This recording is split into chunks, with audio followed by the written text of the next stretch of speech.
Alright guys, well, thank you for checking out the video. It's the first one I did.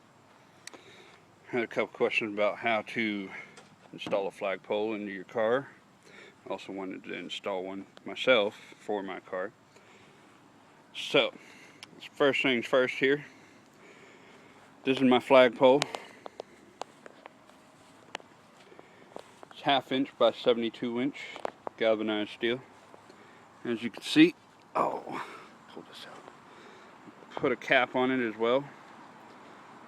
Both sides are threaded, so it doesn't really matter which side you pick to put the cap on. Just make sure your flag is top side of that, so it doesn't leak water down in the event it starts raining while you're flying your flag. And come on back around here. So this is what I did. I got a 1-inch floor flanger with 4 bolts in it. All 4 are, 7/16 bolts in the nuts. So that way it's real simple to put on. And as you can see, there's where my hole is at. What I did, my trunk, as awesome as it is, had a pre-hole right there. So I used that as my marker and drilled right on through there. And then of course I used a drill and a drill bit, drilled my 4 holes. And yeah, you can see it ain't going nowhere. That's for damn sure. It's nice and sturdy. From there, you're gonna need these.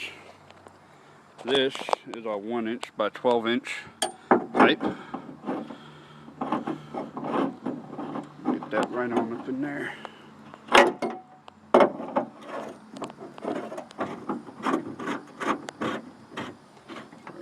Nice and tight. And the reason I did it like this too, so that way water doesn't get in. After that, you're going to need another 1-inch by 8-inch with a 1-inch coupler on it.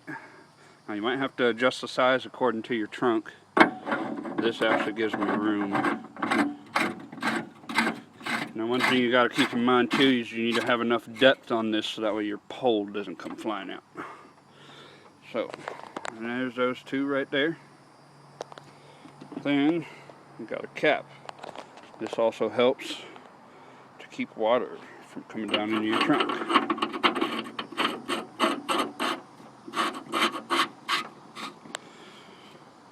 There you go. That's how we roll. And like I said, make sure you got this long enough because you don't want your flag flying out. It's got to have something to keep it in there nice and sturdy. As you can see, that ain't going nowhere. And that's pretty much it. What I used to drill the hole through the trunk, I couldn't find any metal drill bits, so I used this. It's a 1¼ inch concrete drill bit. It actually worked really well going through the metal. And drill bit wise, I just used a regular drill bit, and again, that actually worked pretty good. It was meant for metal, actually, now that I think about it. All you're going to need tool wise is 7/16. That's it. It bolts right on. Make sure you tighten it down as tight as you can. I would suggest putting sealant underneath here just to be safe. This is so up against, it was a really tight hole using that drill bit, so I had to kind of work it in there. So it's just that tight enough, and then bolting it down. I don't think I'm even going to need a sealant, but if you want to be safe, just to be safe, I would advise putting one on. I'll probably take this off later and put it on. But yeah, that's about it, guys. I ran about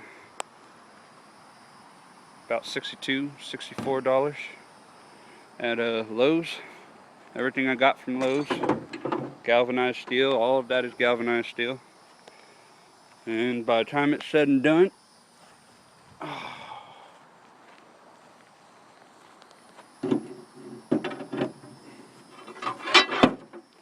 well, bam. There you go. It does have a little bit of play inside of it, but because of the pole being so heavy, and I have no play with this, I have yet to have an issue with it. I might go somewhere along the road and get some kind of rubber sealant or something like that. So yeah, guys, you have any questions, you need some help with it, want me to come help you with it, you're in the area, give me a holler. Yee yee.